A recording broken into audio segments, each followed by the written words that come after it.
Happy Ben Chiarot trade day, everybody. How's it going?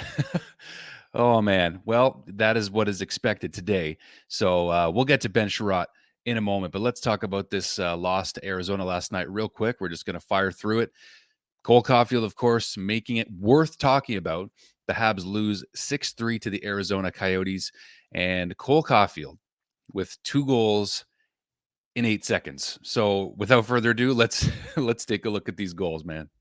Habs back out high it goes. Canadiens on the power play with a shot and a goal. And that's Cole Caufield.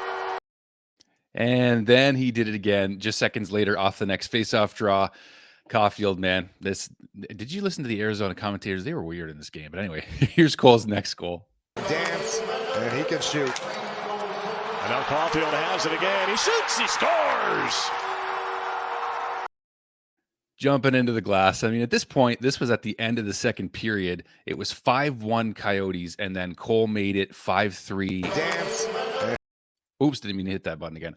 Cole made it 5-3 in 8 seconds. The Canadiens were still very much in this game, 5-3 at the end of the second period. And then, of course, Arizona adds the empty netter to go up 6-3 in the third period. But still, you know what? I'm not going to put too much stock in this game. I mean, especially for Sam Montembeault, who let in, 4 goals on 6 shots, something like that. I mean, he was playing 3 games in 4 nights. He's played 15 of the last 18 games, something along those lines. So, not going to put too much stock in that, right? I mean, Cole Caufield, 17 points in 12 games. Since Marty St. Louis has been here, he's had like 10 or 11 goals in 15 games too, which is just unbelievable. So the fact that this kid is able to be a spark plug and, as Brendan Gallagher put it in the post game, be a guy that they can actually rely on is huge. It's huge for Cole's confidence. And it's so funny because, I mean, Galley's presser was long and drawn out and answers every reporter's question. And then Cole is a man of few words. And he's out of there in about 2 minutes, which I thought was hilarious. But this is an interesting stat that I wanted to pull up too.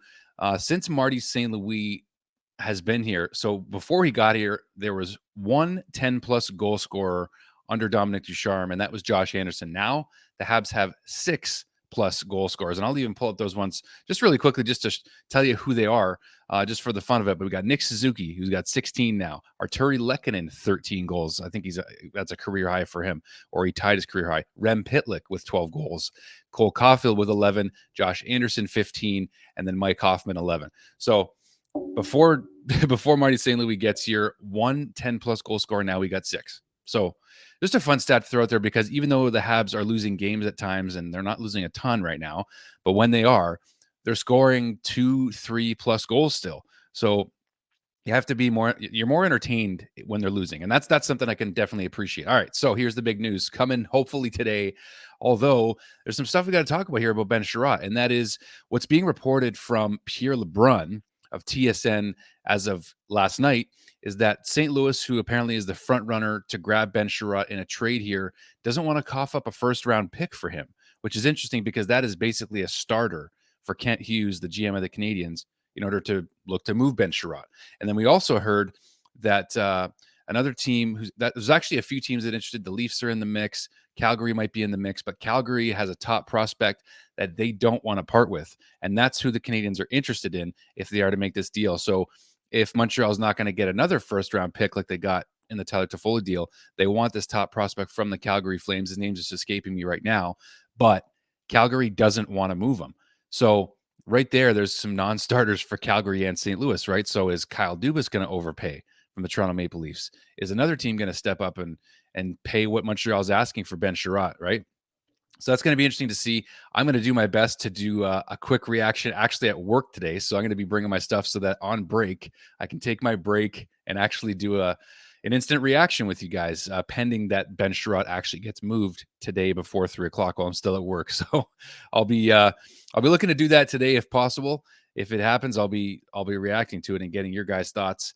I know the Habs Tonight team, my team will be doing an instant reaction show as well, but you can catch mine as long as everything goes well today, and I'll be able to do that. So thanks for the support as always, guys. I always thank you, and I'm very close to my first 1,000 subscribers, and I mention this because I don't like asking for subscribers. I like them to come organically. I want you guys to subscribe because you want to, not just because I asked you to. That being said, though, I am getting close to 1,000, and if you're enjoying this channel, please hit the like button on this video to help it spread to more Habs fans and hockey fans, and subscribe if you're really enjoying it. So thanks for the support, guys. Hopefully we see you later today for a Ben Chiarot trade reaction. Here he is up on my wall. Where's Benny? Right next to his not old, I shouldn't say that, but that's Benny Chiarot next to his old D partner, Shea Weber. Two guys that we're going to miss. Oh, geez. Anyway, but all right, we'll see you guys hopefully later today. We'll see you soon. Cheers.